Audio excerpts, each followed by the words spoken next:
ಇದನ್ನ ನಾವು ಈಗ ಖಾಲಿ ಫೋಟೋ ತಕ್ಕೊಂಡ್ರ ಅರಮನೆ ಆಸ್ಥಾನ ದರ್ಬಾರ್ ಹಾಲ್ ಕಂಡಾಗ ಕಾಣಿಸುತ್ತೆ. ಅದ ನಾವು ಆ ಕಡೆ ಈ ಕಡೆ ನಾವು ನಿಂತ್ಕೊಂಡು ನಾವು ಫೋಟೋ ತಗ್ಸಂದ್ರೆ ಅರಮನೆ ಆಸ್ಥಾನ ದರ್ಬಾರ್ ಹಾಲ್ ಒಳಗೆ ಬಂದು ನಿಂತ ಕಾಣಿಸುತ್ತ. ಈ ಕಂಬ ವಿಗ್ರಹ ನೋಡಿದ್ರೆ ಸೇಮ್ ಅರಮನೆ ಆಸ್ಥಾನ ದರ್ಬಾರ್ ಹಾಲ್ ಬರಲಿ ಅಂತ ಈ ಕೆತ್ತನೆ ಮಾಡಿದ್ದು. ಅರಮನೆ ಆ ಸಿಂಹಾಸನ ಮೇಲೆ ನೋಡಿ, ಅದು ಸಿಂಹಾಸನ ಆದಿಶೇಷನ ಮೇಲೆ ಮಹಾವಿಷ್ಣುವಿನ ಕೂಡಿಸಿದ್ದಾರೆ. ಅಂದ್ರೆ ನಮ್ಮ ಎಲ್ಲ ರಾಜರು ಕುಂದ್ರು ಸ್ಟೈಲ್ ಅದು. ಒಂದೇದವ ಜಯಶಿವನ ಮಗ ರಣರಾಗನ ಮಗ ಒಂದನೇ ಪುಲಿಕೇಶಿ ಮಕ್ಕಳು ಕೀರ್ತಿ ವರ್ಮ ಮಂಗಳೇಶಿ. ಈ ಗೋಯನ್ನು ಕೊಡದವನೇ ಮಂಗಳೇಶಿ ರಾಜ. ನಾವು ಈಗ ಅಜ್ಜನ ಹೆಸರು ಇಡ್ತಾ ಇದ್ವಿ. ಇಮ್ಮಡಿಯ ಪುಲಿಕೇಶಿ ಮಕ್ಕಳು ಚಂದ್ರಾದಿತ್ಯ, ವಿನಯಾದಿತ್ಯ, ವಿಕ್ರಮಾದಿತ್ಯ, ಆಮೇಲೆ ಕೊನೆಯ ಅರಸ 2ನೇ ಕೀರ್ತಿ ವರ್ಮ. ಎಲ್ಲ ರಾಜರು ಕುಂದ್ರು ಸ್ಟೈಲ್ ಇದು. ಮತ್ತು ರಾಜ ಕುಂದಬೇಕಲ್ಲ ಆ ಕಡೆ ಈ ಕಡೆ. ಅಲ್ಲಿ ಮೇಲೆ ನೋಡಿ ಗಾಳಿ ಬೀಸೋರು ಇದ್ದಾರೆ, ಚಾಮದಾರಿಗಳು. ಅವ್ರು ಕುಂದ್ರಲಾರ್ದ ನಮ್ಮ ರಾಜರು ಕುಂದ್ರದಾರ ತಮ್ಮ ಮನೆ ದೇವರು ವಿಷ್ಣುವನ್ನೇ ಕುಂದಿರ್ಸಿದ್ದಾರೆ ಆದಿಶೇಷನ ಮೇಲೆ. ಇದು ಅರಮನೆ ಆಸ್ಥಾನ ದರ್ಬಾರ್ ಹಾಲ್ ಕಂಡಾಗ ಕಾಣಿಸುತ್ತ. ಓಕೆ, ಆತನವಾಣ ಹಂಸ ಪಕ್ಷಿ, ಚತುರ್ಮುಖದ ಬ್ರಹ್ಮ. ಆತನವಾಣ ಹಂಸ ಪಕ್ಷಿ, ಬ್ರಹ್ಮನ ಕೈಯಲ್ಲಿ ಕಮಲದ ಮಗ್ಗು, ಸುತಾರ್ಧ ಅಷ್ಟ ದಿಕ್ಪಾಲಕರಿದ್ದಾರೆ. ಚಾಲುಕ್ಯರದು ಕಟ್ಟಿಗೆಯಿಂದ ಕೂಡಿದಂಥ ಭವ್ಯವಾದ ಸುಂದರ ಶ್ರೀಗಂಧದ ಅರಮನೆ ಇತ್ತು. ಚಾಲುಕ್ಯರದು ಎಂಥ ಅರಮನೆ? ಶ್ರೀಗಂಧದ ಅರಮನೆ. ಅರಮನೆಯಲ್ಲಿತ್ತು ಆ ಮೇಘನ ಶಿವಾಲಯ ಮುಂದಿತ್ತು. ಅಲ್ಲಿ ಕಾಣಿಸುತ್ತಲ್ಲ ಗುಡಿ, ಆ ಮೇಘನ ಶಿವಾಲಯ ಮುಂದೆ ಚಾಲುಕ್ಯರದು ಕಟ್ಟಿಗೆಯಿಂದ ಕೂಡಿದಂಥ ಭವ್ಯವಾದ ಸುಂದರ ಶ್ರೀಗಂಧದ ಅರಮನೆ ಇತ್ತು. ಪಲ್ಲವ ನರಸಿಂಹವರ್ಮ ಬಂದಾಗ ಇಮ್ಮಡಿ ಪುಲಿಕೇಶಿ ಮೇಲೆ ದಾಳಿ ಮಾಡಿದಾಗ ಆ ಕಟ್ಟಿಗೆಯಿಂದ ಕೂಡಿದಂಥ ಶ್ರೀಗಂಧದ ಅರಮನೆಯನ್ನು ನಾಶ ಮಾಡಿ ಈ ಪೇಂಟಿಂಗ್ ಮುಖಾಂತರ ಅರಮನೆ ಚಿತ್ರ ತೋರಿಸ್ತೀನಿ. ಇಲ್ಲಿ ನಿಂತ್ಕೊಳ್ಳಿ, ಈ ಬೆಳಕನ್ನು ಕಟ್ ಮಾಡಿ. ಈ ಕಡೆ ನೋಡಿ ಅರಮನೆ ಕಂಬ ಕಾಣಿಸುತ್ತಾ? ಈ ಕಡೆ ಅರಮನೆ ಕಂಬ. ಇಲ್ಲಿ 1 2 3 4 ಜನ ನರ್ತಕಿಯರಿದ್ದಾರೆ. ಅವ್ರ ಕೈಯಲ್ಲಿ ಗಾಳಿ ಬೀಸಕ್ಕೆ ಚಾಮದಾರಿ ಕಾಣಿಸುತ್ತೆ ನೋಡಿ. ಇದೇ ಗಾಳಿ ಬೀಸೋ ಚಾಮದಾರಿ. ಇದೇ ನೋಡ್ರಿ ಕಿವಿಯೊಳಗೆ ರಿಂಗ್ ಕಾಣಿಸುತ್ತಿಲ್ಲ. ಓಕೆ ರೀ. ಹೊಳ್ಳಿ ಈ ಕಡೆ ನೋಡಿ, ಇದು ಅರಮನೆ ಕಂಬ. ಇಲ್ಲಿ ನರ್ತಕಿ ಕುಂತಿದ್ದಾಳೆ. ಕಾಲು ತೋಳು ಬಂದೇ ಕಾಣಿಸುತ್ತಾ. ಅಕ್ಕಿಕೊಳ್ಳಾಗ ನೆಕ್ಲೆಸ್. ಇಲ್ಲೋ ಬೇಕಿ ನರ್ತಕಿದ್ರೆ ಅಕ್ಕಿಕೊಳ್ಳಾಗ ನೆಕ್ಲೆಸ್. ಅರಮನೆ ಚಿತ್ರ ಅಲ್ಲಿಂದ ಹಿಡ್ಕೊಂಡು ಇಲ್ಲಿವರೆಗೂ ಇತ್ತು. ಅಲ್ಲಿಂದ ಹಿಡ್ಕೊಂಡು ಇಲ್ಲಿವರೆಗೂ ಅರಮನೆ ಚಿತ್ರ ಇತ್ತು. ಬಣ್ಣ ಹೋಗಿದೆ, ಸ್ವಲ್ಪ ಮಾತ್ರ ಕಾಣಿಸುತ್ತಾ. ಇದಕ್ಕಿಂತ ಚೆನ್ನಾಗಿ ನಾವು ನೋಡ್ಬೇಕಂದ್ರೆ ಇದನ್ನ ನೋಡ್ಕೊಂಡು 1974ರಂದು ಮಾಡಿದಂಥ ರೇಖಾಚಿತ್ರ ಆ ರೆಡ್ ಮ್ಯೂಸಿಯಂನಲ್ಲಿ ಕಾಣಿಸುತ್ತಾ. ಇದು ಅವಾಗ ಮಹಿಳೆಯರು ಆ ಬಿಸುಕಲನ್ನು ಆ ಕಡೆ 5 ಜನ, ಈ ಕಡೆ 5 ಜನ ರಾಗಿ ಜೋಳ ಎಲ್ಲ ಬೀಸ್ತಾ ಇದ್ರು. ರಾಗಿ ಜೋಳ ಬೀಸ್ತಿದ್ರು. ಈಗ ಗಂಡ್ಮಕ್ಳು ಇದನ್ನು ಹತ್ತಿಗೋದ್ರೆ ಸುಸ್ತಾಗ್ತಾ ಇದೀವಿ. ಆ ಕಡೆ 5 ಜನ, ಈ ಕಡೆ 5 ಜನ ರಾಗಿ ಜೋಳ ಬೀಸ್ತಿದ್ವಿ. ಗಂಡ್ಮಕ್ಳು ಹತ್ತಿಗೋದ್ರೆ ಸುಸ್ತಾಗ್ತಾ ಇದೀವಿ. ಈಗ ನಾವು ಎಲ್ಲಿ ನೋಡ್ತಾ ಇದೀವಿ? ಕರೆಂಟ್ ಗಿರಣೆ ಅಂತ ಕರಿತಿದ್ವಿ. ಆ ಗಿರಣೆ ಮಿಷಿನ್ ಒಳಗೆ ನೋಡ್ತಾ ಇದ್ದೀವಿ ನಾವು. ಅವಾಗ 2 ಬದಿಯಿಂದ ಹಿಡ್ಕೊಂಡು ಬೀಸ್ತಾ ಇದ್ರು. ಇದು ಚೆಸ್ ಮನಿ. ನೀವು ಚಟ್ನಿ ಏರಕ್ಕೆ ಮಾಡಿದ್ದು. ಈ ಕಡೆ ಕಾಣಿಸೋದು ತ್ರಿವಿಕ್ರಮ. ಇದು 2ನೇ ಗೋಯಲಾಗಿತ್ತು, ಅಲ್ಲಿ ಚಿಕ್ಕದಾಗಿತ್ತು, ಇಲ್ಲಿ ದೊಡ್ಡದಾಗಿದೆ. Same story. ಅಲ್ಲೇ ವಾಮನ ಮೂರ್ತಿ ಕಾಣ್ತಿತ್ತು, ಇಲ್ಲಿ ವಾಮನ ಮೂರ್ತಿ ಭಗ್ನ ಆಗಿದೆ, ಛತ್ರಿ ಮಾತ್ರ ಕಾಣ್ತಾ ಇದೆ. ಓಕೆ, ಬನ್ನಿ ಸರ್ 4ನೇ ಗೋಯಕ್ಕೆ ಹೋಗೋಣ.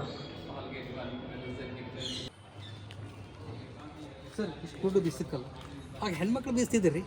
ಈ ಕಡೆ ಒಂದು ಪೋಲು, ಈ ಕಡೆ ಒಂದು, 2 ಕಡೆ ಹಿಂಗೆ ಹಿಡ್ಕೊಂಡು ಹಿಂಗೆ ಬೀಸ್ತಿದ್ರು. ರಾಗಿ ಜೋಳ ಎಲ್ಲ ಹಾಕಿದ್ರೊಳಗೆ ಬೀಸ್ತಿದ್ರು. ಆಗಿನ ಜನ ಅಷ್ಟು ಗಟ್ಟಿಯಾಗಿದ್ರು. ರಾಗಿ ಜೋಳ ಇವನ್ನೆಲ್ಲ ಬೀಸ್ತಿದ್ರ. ಈಗ ಇಂಥವು ಈ ಗಿರಣಿ ಒಳಗೆ ನೋಡ್ತಾ ಇದ್ದೀವಿ ನಾವು, ಕರೆಂಟಿನ ಮಿಷನ್ ಒಳಗೆ ನೋಡ್ತಾ ಇದ್ದೀವಿ. ಅವಾಗ ಜನ ಎಷ್ಟು ಗಟ್ಟಿಯಾಗಿದ್ರು. ಅವಾಗ ಹಾರನ್ನು ಅಷ್ಟೇ ಚೆನ್ನಾಗಿತ್ತು. ಈಗೆಲ್ಲ ಕೆಮಿಕಲ್ಸ್ ಉಂಟು. ಇಲ್ಲಿ ಬನ್ನಿ, ಹೀಗೆ ನಿಂತ್ಕೊಂಡಲ್ಲ, ಹೀಗೆ ತಿರುಗಿ. ಈ ಗುಹೆ ತುಂಬ ಸುಂದರವಾಗಿ ಕಾಣಿಸುತ್ತೆ. ಫುಲ್ ಬರುತ್ತೆ ಈ ಗುಹೆಯಲ್ಲಿ. ಇಲ್ಲಿ ನಿಂತ್ಕೊಂಡು ಈ ಮೂಲಿ ಹತ್ರ ನಿಂತ್ಕೊಂಡು ಜೂಮ್ ಕೆಲಸ ಮಾಡಿದ್ರೆ ಮೇಲ್ವರೆಗೂ ಬರ್ತಾ. ಓಕೆ, ಫುಲ್ ಬೆಟ್ಟ ಬಂತು. ತುಂಬ ಚೆನ್ನಾಗಿ ಪೇಂಟಿಂಗ್ ಕಾಣಿಸುತ್ತೆ ನೋಡ್ರಿ. ಈ ಥರ 4 ಗುಹೆಗಳಿಗೂ ಬಣ್ಣ ಇತ್ತು. ಬಣ್ಣ ಇಲ್ಲಾರ್ದೆ ಎಷ್ಟು ಸುಂದರವಾಗಿದೆ. ಬಣ್ಣ ಇದ್ದಾಗ ಹೇಗೆ ಇರಬಾರ್ದು, ಇದು ಎಷ್ಟು ಸುಂದರವಾಗಿ ಕಾಣಿಸ್ಬಾರ್ದು. ಇಲ್ಲಿ ನೋಡಿ, ಈ ಕಡೆ ಈಗ ನಾವು ಶಾಲೆಗೆ ಹೋದಾಗ ಅಟೆಂಡೆನ್ಸ್ ಹಾಕ್ತೀವಲ್ಲ, ಈ ಕೂಲಿ ಆಳುಗಳು, ಕೆಲಸಕ್ಕೆ ಆಳುಗಳು ಬರ್ತಿದ್ರಲ್ಲ, ಅವ್ರ ಅಟೆಂಡೆನ್ಸ್ ಹೇಗೆ ಹಾಕ್ತಿದ್ರು? ಈ ಥರ ಹಿಂಗೆ 1 ಗೆರೆ ಹೇಳಿದ್ರೆ ಇದು 1 ದಿನದ ಪಗಾರ. ಈಗ ಅರ್ಧ ಕೆಲಸ ಮಾಡಿದ್ರು, ಹಾಫ್ ಡೇ ಕೆಲಸ ಮಾಡಿದ್ರು, ಈ ಥರ ಡಾಟ್ ಚಿಕ್ಕಿ ಹಾಕ್ತಿದ್ರು. ಇದು ಫುಲ್ ಡೇ, ಇದು ಹಾಫ್ ಡೇ. ರಜಾ ಹಾಕಿದ್ರೆ ಅವ್ರು ಏನೂ ಹಾಕ್ತಿದ್ದಿಲ್ಲ. ಅಟೆಂಡೆನ್ಸ್ ಇದು. ಈಗಾದರೂ ನಾವು ಹಳ್ಳಿಯೊಳಗೆ ಹಾಲು ಮೊಸರಿನ ಲೆಕ್ಕ 1 2 3 4 ಕೆರೆ ಹಿಂಗೊಂದು ಅಡ್ಡು ಹೊಡಿತೀವಿ. ಅದು 5 ಅಂತ ಕರಿತಾ ಇದೀವಿ. ಆ ಥರ ಇದು ಅಟೆಂಡೆನ್ಸ್ ಇದು ಒಂದು ಕಡೆ ಇಲ್ಲ. ಅಲ್ಲೊಂದು ಬೆಟ್ಟ ಕಾಣಿಸುತ್ತೆ ನೋಡಿ, ಆ ಕಡೆ ಯಾಣೆಕೆ ಹತ್ರ ಅದ್ರ ಕೆಳಗಡೆ ಮಕ್ಕಳ ಸೈಡ್ ಹೋಗಿ ನೋಡಿಬಿಟ್ರೆ ಎಲ್ಲ full day half day attendance full ಇದೆ. ತುಂಬ ಕಾಣಿಸುತ್ತೆ. ಇಲ್ಲಿ ಅಟೆಂಡೆನ್ಸ್ ಇತ್ತು, ಅವ್ರಿಗೆ ಅಟೆಂಡೆನ್ಸ್ ಮುಖ್ಯ ಆಗಿಲ್ಲ, ಕೆತ್ತನೆ ಮಾಡೋದು ಮುಖ್ಯ ಇತ್ತಲ್ಲ, ಅಟೆಂಡೆನ್ಸ್ ಇಲ್ಲೇ ಹಾಳಾಗಿದ್ದು. ಎಷ್ಟೋ ಜನ ಶಿಲ್ಪಿಗಳ ಹೆಸರು ಬರೆದಿದ್ದಾರೆ, ಇಲ್ಲಿ ಬರಲಿಲ್ಲ ಅವರು. ಅಲ್ಲಿ ಒಬ್ಬಂದು ಮಾತ್ರ ನಾನು ತೋರಿಸಿದ್ದೀನಿ, ಶ್ರೀ ನಳವಳಿಕೆ ಅಂತ. ತುಂಬ ಶಿಲ್ಪಿಗಳ ಹೆಸರು ಶ್ರೀ ದಾಮೋದರ, ಶ್ರೀ ಅಕ್ಷರ ಮೇರು, ಶ್ರೀ ದಾಮೋದರ, ಆಮೇಲೆ ತುಂಬ ಶಿಲ್ಪಿಗಳ ಹೆಸರು ನಾವು ಆ ಕಡೆ ಆ ಬೆಟ್ಟದ ಮೇಲೆ, ದಕ್ಷಿಣದ ಬೆಟ್ಟ ಮೇಲೆ, ಉತ್ತರದ ಬೆಟ್ಟದ ಮೇಲೆ ಹೋದಲೇ ನೋಡ್ಬೋದು. ಶಿಲ್ಪಿಗಳು ಇಲ್ಲಿ ನಾವು ಹೆಸರುಗಳನ್ನು ನಾವು ಹಾಕಿಬಿಟ್ರೆ ಮುಂದಿನ ಪೀಳಿಗೆಗಳು ಈ ವಿಗ್ರಹದ ಮೇಲೆ ಎಲ್ಲಗಳನ್ನು ಹೆಸರು ತಮ್ಮ ಹೆಸರುಗಳನ್ನು ಹಾಕ್ತಾರೆ ಅನ್ನೋ ಉದ್ದೇಶಕ್ಕೆ ಅವ್ರ ಹೆಸರುಗಳನ್ನು ಅವರು ಹಾಕಲಿಲ್ಲ. ಈಗ ನಾವು ಏನು ಒಂದು ಫೋಟೋ ತೆಗೆದುಬಿಟ್ರೆ ಅದ್ರ ಕೆಳಗೆ ನಮ್ಮ ಇಸ್ವಿ, ಡೇಟು, ಆಮೇಲೆ ನಮ್ಮ ಹೆಸರು ಎಲ್ಲ ಹಾಕಿಬಿಡ್ತೀವಿ. ಅದಕ್ಕೆ ಅವರು ಮುಂದಾಲೋಚನೆ, ಈ ಮುಂದಿನ ಪೀಳಿಗೆಗಳು ಇದ್ರ ಮೇಲೆ ಹೆಸರು ಬರೀತಾರೆ ಅನ್ನೋ ಉದ್ದೇಶದಿಂದ ಅವರು ಅವ್ರ ಹೆಸರುಗಳನ್ನು ಹಾಕಲಿಲ್ಲ. ಶ್ರೀ ಅಕ್ಷರ ಮೇರು, ಶ್ರೀ ದಾಮೋದರ, ಈ ಥರ ತುಂಬ ಶಿಲ್ಪಿಗಳ ಹೆಸರು ಇದೆ ಆ ಕಡೆ ಬೆಟ್ಟದಲ್ಲಿ. ಇದು 4ನೇದು, ಕೊನೆಯದು ಜೈನ ಬಸದಿ. ಜೈನರಲ್ಲಿ 2 ಪಂಗಡ, ಶ್ವೇತಾಂಬರ, ದಿಗಂಬರ. ಚಾಲುಕ್ಯ ದೊರೆಗಳು ಜೈನ ಪಸ್ತಿನಿ ಯಾಕೆ ಕೊಡ್ತಾರಂದ್ರೆ ಸರ್ವ ಧರ್ಮಗಳನ್ನು ಪೂಜಾ ಪುನಸ್ಕಾರ ಮಾಡ್ತಾ ಇದ್ರು. ಇಮ್ಮಡಿಯ ಪುಲಿಕೇಶಿಯ ಬಾಲ ಸ್ನೇಹಿತನಾದ ರವಿಕೀರ್ತಿಯು ಜೈನ ಧರ್ಮದವನಾಗಿದ್ದ, ಆತನಿಗೋಸ್ಕರವಾಗಿ ಕೊರ್ಸಿರ್ಬೋದು. ಮತ್ತು ಈ ಕಡೆ ನೋಡಿ ಪಾರ್ಶ್ವನಾಥನ ವಿಗ್ರಹ, ಈತನು 7 ಜನ್ಮದ ವೈರಿ, ಕಮ್ಮಟ ಅಂತ ಕರಿತಾ ಇದ್ದೀವಿ. ಇವತ್ತು ಜ್ಞಾನ ಕುಂತಾಗ ಬಂಡೆಗಳನ್ನು ಉಳಿಸ್ತಾ ಇದ್ದ, ಮಳೆಗಳನ್ನು ತರ್ತಾ ಇದ್ದ, ಅಂದ್ರೆ ಈ ಥರ ಜ್ಞಾನ ಭಂಗ ಆಗಲಿ ಅಂತ ಅವಾಗ ಈ 4 ದಂಪತಿಗಳು ಗೊತ್ತಾಗಿ 5 ಜಡಿಯ ಆದಿಶೇಷಾಗಿ ಬಂದು ನಿಂತ್ಕೊಂಡ್ಬಿಟ್ರು. ಸ್ವಲ್ಪ ಈ ಕಡೆ ಬನ್ನಿ, ಈ ಗೋಡೆ ಮೇಲೆ ನೋಡಿ 12 24 ಮಂದಿ ತೀರ್ಥಂಕರಿದ್ದಾರೆ. 24 ತೀರ್ಥಂಕರ ಅಂತ ಇವ್ರಿಗೆ ಕರಿತಾ ಇದ್ದೀವಿ.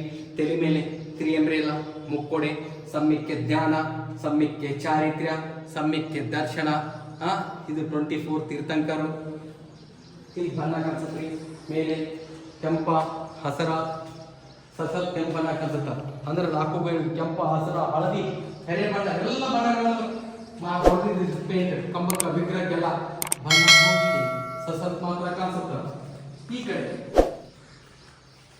ಕರ್ನಾಟಕದ ಮೊಟ್ಟ ಮೊದಲ ಬಾಹುಬಲಿ 6th ಸೆಂಚುರಿ, 6ನೇ ಶತಮಾನ, 10ನೇ ಶತಮಾನಕ್ಕೆ ಚಾಮುಂಡೇಯರಾಯ ರಾಜ ಬಂದಿದ್ದನ್ನು ನೋಡ್ಕೊಂಡು ಶ್ರವಣ ಬೆಳಗೊಳಕ್ಕೆ ಹೋಗಿ ಇಂದ್ರಗಿರಿಯ ಬೆಟ್ಟದ ಮೇಲೆ 57 ಅಡಿಯ ಏಕ ಶಿಲಾ ಬಾಹುಬಲಿ ವಿಗ್ರಹನ ಕೆತ್ತನೆ ಮಾಡಿದ. ಸರ್, ಇದು 6ನೇ ಶತಮಾನ, ಅದು 10ನೇ ಶತಮಾನ. ನಾವು ಇತಿಹಾಸದಲ್ಲಿ ಓದಿದ ಪ್ರಕಾರ ಈತನಿಗೂ ಅಣ್ಣನಿಗೂ ಬಿದ್ದಾಯ್ತು ಅನ್ಕೋತೀವಿ. ಬಿದ್ದಾಯ್ದ ಸಂದರ್ಭದಲ್ಲಿ ಹೆಂಡತಿ ಬಿಟ್ಟ, ಮಕ್ಕಳು ಬಿಟ್ಟ, ರಾಜ ಬಿಟ್ಟ, ಎಲ್ಲ ಬಿಟ್ಟು ಬಂದು ಧ್ಯಾನ ಕುಂತ್ರೆ ಮೋಕ್ಷನ ಸಿಗಲಿಲ್ಲ. ಮೋಕ್ಷನ ಸಿಗಲಾರ್ದನ್ನ ಇವರನ್ನ ಮನುಷ್ಯನ ಹೋಗಿ ಒಬ್ಬ ಋಷಿ ನೇಮಿ ಕೇಳ್ತಾನೆ, ನನ್ನ ತಮ್ಮ ಧ್ಯಾನ ಕುಂತಿದ್ದಾನೆ, ಅವ್ನು ಮೋಕ್ಷನ ಸಿಗ್ತಾಯಿಲ್ಲ, ಯಾಕೆ ಸಿಗ್ತಾನೆ ಅಂತ ಕೇಳಿದ. ಅವಾಗ ಆ ಋಷಿನಿ ಹೇಳಿದ, ಅವೆಲ್ಲ ಬಿಟ್ಟಿದ್ದಾನೆ, ಆದರೆ ಒಂದು ಬಿಟ್ಟಿಲ್ಲ. ಆ ನಿಂತ ಜಗ, ಅವ್ರ ಅಣ್ಣನ ಜಗದಲ್ಲಿ ನಿಂತು ನಾನು ತಪಸ್ ಮಾಡ್ತಾ ಇದ್ದೀನಿ, ನನ್ನ ಅಣ್ಣನ ಜಗದಲ್ಲಿ ನಿಂತು ನಾನು ತಪಸ್ ಮಾಡ್ತೀನಿ, ನಾನು ನನ್ನದು ಬಿಡಬೇಕು, ಬಿಟ್ಟ ನಂತರ ಅವ್ನಿಗೆ ಮೋಕ್ಷ ಸಿಗುತ್ತೆ ಅಂದರು. ಆ ಹಿಕ್ಕಟ್ಟು ಅವ್ನು ಮೋಕ್ಷ ಸಿಕ್ತು. ಅವ್ರ ಧ್ಯಾನ ಕುಂತಾಗ ಜೊತೆ ಬೆಳೆಯಲ್ಲ ಹಾಕಿದೆ, ಆ ಕಡೆ ಈ ಕಡೆ ಹುತ್ತ ಬೆಳೆದಿದೆ, ಆ ಕಡೆ ಈ ಕಡೆ ಯಕ್ಷರು ಅಲ್ಲಿ ಯಾರು ಶೋಡ್ ಮೇಲೆ ಹೋಲ್ ಕಾಣಿಸುತ್ತೆ. ಹೋಲನ್ನು ಯಾರು ಮಾಡಿರ್ಬೋದು? ಲೋಕಲ್ ಜನ. ನಮ್ಮ ದೇಶಕ್ಕೆ ಬ್ರಿಟಿಷರು ಬಂದು ಹೋದ ನಂತರ ಇದು ಮನೆ ಮಾಡ್ಕೊಂಡು ವಾಸ ಹೋಗಿದ್ರಲ್ಲ, ಆ ಟೈಮ್ನಾಗ ಇದಕ್ಕೆ ಹೂಮಾಲೆ ಹಾಕಿದ್ರು. ಹೂಮಾಲೆ ಕೊಡ್ತಿದ್ರು, 2 ಹೋಲಕ್ಕಿ ಕಡೆಗೆ ತುಪ್ಪಿ ಹೂಮಾಲೆ ಹಾಕಿ ಕಟ್ಟಕ್ಕೆ ಮಾಡಿದ್ದದು ಲೋಕಲ್ ಜನ. ಈ ಚಪ್ಪಲಿ ಬಿಟ್ಟು ನಿಂತ್ಕೊಳ್ಳಿ, ಕಾಲು ಹೇಗಿದೆ ನೋಡೋಣ, ತಂಪಿದೆ, ಜುನಾಸ್ತಿದೆ ಕಲ್ಲು. ನೀವು ಯಾವಾಗ ನೋಡಿದ್ರು ಕಲ್ಲು ಇಷ್ಟೇ ಜುನಾಸುತ್ತ. ಯಾಕೆ? ಇದು ಯಾವಾಗ ನೋಡಿದ್ರೆ ತಂಪೇ ಇರ್ತದೆ, ಒರಿಜಿನಲ್ ಎಸಿ ಇದ್ದಂಗಿದು. ಇಲ್ಲಿ ಏಪ್ರಿಲ್ ಮೇ ತಿಂಗಳ ಬಿಸಿಲು ಜಾಸ್ತಿ, ಅದಕ್ಕೆ ಲೋಕಲ್ ಜನ ಬಂದು ಮನೆ ಮಾಡ್ಕೊಂಡು ವಾಸ ಇದ್ರು. ಯಾವಾಗ ನೋಡಿದ್ರು ಇಷ್ಟೇ ತಂಪು ಇರ್ತದೆ. ಸ್ವಲ್ಪ ಬೇಸಿಗೆಕಾಲ ಆರಾಮಾಗಿರ್ಬೋದು, ಚಳಿಗಾಲದಾಗ ಇರೋಕ್ಕಾಗಲ್ಲ, ಕಷ್ಟ ಆಗುತ್ತೆ, ಚಳಿ ಜಾಸ್ತಿ ಆಗುತ್ತೆ. ಅವಾಗ ಏನು ಮಾಡ್ತಿದ್ರು, ಈ ಕಂಬದಿಂದ ಹಿಡ್ಕೊಂಡು ಈ ಕಂಬ ಬಂದ್ ಮಾಡೋದು, ಈ ಕಂಬದಿಂದ ಹಿಡ್ಕೊಂಡು ಈ ಕಂಬ ಬಂದ್ ಮಾಡೋದು. ಅವು 2 ಹೋಲ್, ಇಲ್ಲೊಂದು ಹೋಲ್ ಕಾಣಿಸ್ತಾನೆ. ಈ ಹೋಲನ್ನ ಬಾಕ್ಲ ಥರ ಮಾಡ್ಕೊಂಡು ಮನೆ ಥರ ವಾಸವಾಗಿದ್ರು. ಚಳಿಗಾಲದಾಗ ಎಲ್ಲ ಬಂದ್ ಮಾಡೋದು, ಬಾಕ್ಲ ಮಾಡ್ಕೊಳ್ಳೋದು, ಚಳಿ ಜಾಸ್ತಿ ಬರದಂಗೆ ನೋಡ್ಕೊಂಡಿರೋದು. ಆಮೇಲೆ ಚಳಿಗಾಲ ಹೋದಂದ್ರೆ ಇನ್ನು ತೆಗೆದೋಗಿದ್ದು ಲೋಕಲ್ ಜನ ವಾಸವಾದ ಟೈಮ್ ಮಾಡಿದ್ರು. ಇಲಾಖೆ ಬಂದು ಅವ್ರನ್ನೆಲ್ಲ ಹೊರಗೆ ಕಳಿಸಿದ್ರು. ಇದು ಬಿಸು ಕಲ್ಲು, ಇದು ಮುಖಮಂಟಪ, ಇದು ಸಭಾಮಂಟಪ, ಒಳಗಡೆ ಗರ್ಭಗೃಹ. ಆ ಗರ್ಭಗೃಹದಲ್ಲಿ ಕೆಳಗಡೆ ಸಿಂಹಪೀಠದ ಮೇಲೆ ಅರ್ಧ ಪದ್ಮಾಸನದಲ್ಲಿ ಜ್ಞಾನ ಮುದ್ರೆಯಲ್ಲಿ ಕುಳಿತಿರುವಂತ ಮಹಾವೀರ ಇದ್ದಾನೆ. ಅದನ್ನ ತಲೆ ಮೇಲೆ ನೋಡಿ ತ್ರಿಯಂಬ್ರೇಲ, ಮುಕ್ಕೊಡೆ, ಸಮ್ಯಕ್ಕೆ ಧ್ಯಾನ, ಸಮ್ಯಕ್ಕೆ ಚಾರಿತ್ರ್ಯ, ಸಮ್ಯಕ್ಕೆ ದರ್ಶನ. ಮತ್ತು ಆ ಕಡೆ ಈ ಕಡೆ ನೋಡಿ ಚಾಮದಾರಿಗಳು, ಗಾಳಿ ಬೀಸೋರು. ಮತ್ತು ಈ ಕಡೆ ಹೊರಗಡೆ ನೋಡಿ ಮಹಾವೀರರು ಖಡ್ಗಾಸನದಲ್ಲಿ ನಿಂತಿದ್ದಾರೆ. ಈ ಕಡೆ ಮತ್ತು ಈ ಕಡೆ 2 ಕಡೆ ಖಡ್ಗಾಸನ. ಹೀಗೆ ನಿಂತ್ರ ಇದು ಖಡ್ಗಾಸನ. ಹೊಳ್ಳಿ ಇಲ್ಲಿ ಕೆಳಗೆ ನೋಡಿ, ಇದು ಅರ್ಧ ಚಂದ್ರ, ಇದು ಅರ್ಧ ಚಂದ್ರ, ಇದು ಆನೆ ಸೊಳ್ಳು, ಇದು ಶಿವಮೊಗ್ಗ. ಇವೆರಡು ಪ್ರಾಣಿ ಹೇಳ್ತಾವೆ. ಈ ಕುಡಿ ಭಾರ ನನ್ನ ಮೇಲಿದೆ, ಈ ಕುಡಿ ನಮ್ಮ ಹೊತ್ಕೊಂಡಿದ್ದಂತೆ ಈ ಪ್ರಾಣಿಗಳು ಹೇಳ್ತಾವೆ. ನೀವು ಎಲ್ಲ ಬಲಿಷ್ಠವಾದ ಪ್ರಾಣಿ ಚಿತ್ರಗಳನ್ನು ಬಿಡಿಸಿರ್ತಾರೆ.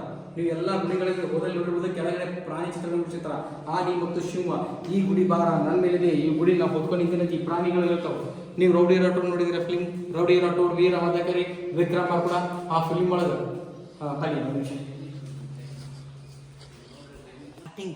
ಚಂಬಲ್ ಪ್ರಾಂತ್ಯ, ಚಂಬಲ್ ಕಣಿವೆ ಅಂತ ತೋರಿಸ್ತಾರೆ. ಈ ಗುಡ್ದೊಳಗೆ ಒಂದು ದಾರಿ ಕಾಣಿಸುತ್ತೆ ನೋಡಿ, ಇದನ್ನ ಚಂಬಲ್ ಪ್ರಾಂತ್ಯ, ಚಂಬಲ್ ಕಣಿವೆ ಅಂತ ತೋರಿಸಿದ್ರು. ಲಾಸ್ಟ್ ಸೀನ್ ವಿಲನ್ ಒಂದು ಬ್ರಿಡ್ಜ್ ಮೇಲಿಂದ ಬಿದ್ದು ಸಾಯ್ತದಾನೆ, ಸಂಧಿ ಸರ್ಕಲ. ಅದು ಆ ಕಡೆ ಆ ಮೇಗಡ ಶಿವಾಲಿಂದ ಹಿಡ್ಕೊಂಡು ಆ ಗಿಡದವರೆಗೂ ದೊಡ್ಡ ಸಂಧಿ ಇದೆ. ಅದನ್ನು ನಾವು ಆ ಕಡೆ ಹೋದಾಗ ನೋಡ್ಬೋದು. ದೊಡ್ಡ ಎರಡು ಇಟ್ಕೊಂಡು ಇಕ್ಕೊಂಡೊಂದು ಬಂಡೆ ನಡಬಾರ ಸಂಧೆ, ಅದ್ರ ಮೇಲೆ ಬ್ರಿಡ್ಜ್ ಕಟ್ಟಿದ್ರೆ ಅದ್ರ ಮೇಲಿಂದ ವಿಲನ್ ಬ್ರಿಡ್ಜ್ ಸಾಯ್ತಿದ್ದಾನೆ. ಅದೇ ಫಿಲ್ಮ್ ಒಳಗೆ ತಿಕ್ಲಾರನ್ನ ಪೊಲೀಸ್ ಠಾಣೆಯಿಂದ ಮಂಚದ ಮೇಲೆ ಹೊತ್ಕೊಂಡ್ಬರ್ತಾರ, ಜೇನ್ ಒಳಗೆ ಕಲಗಿತಾರ. ಆ ಚೋಡ್ ಅಂತಸ್ತಿನ ನಡಬರ್ಕಿನ ಸಂಧಿ ಆ ಕಡೆ ಈ ಕಡೆ, ಇಲ್ಲೇ ಅದು ಶೂಟಿಂಗ್ ಆಗಿದ್ದು. ಮತ್ತು ಇಲ್ಲಿ ಕೆಳಗಡೆ ನೋಡಿ ಶಿವಮೊಗ್ಗ, ಅದ್ರ ಚೆಂಡು ಹೊರಗಡೆ ಇದೆ, ಅದ್ರ ದೇಹ ಕಂಬದ ಒಳಗಡೆ ಇದೆ. ಈ ಗುಡಿ ಭಾರ ನನ್ನ ಮೇಲಿದೆ, ಈ ಗುಡಿನ ನಾವು ಹೊತ್ಕೊಂಡು ನಿಂತಿನಂತಿ ಪ್ರಾಣಿಗಳು ಹೇಳ್ತಾವೆ. ಎಲ್ಲ ಕಡೆ ಹೋದಲ್ಲಿ ನಾವು ನೋಡಿರ್ಬೋದು, ಕೆಳಗಡೆ ಬಲಿಷ್ಠವಾದ ಪ್ರಾಣಿ ಚಿತ್ರಗಳನ್ನು ಬಿಡಿಸಿರ್ತಾರೆ, ಆನೆ ಮತ್ತು ಶಿವ.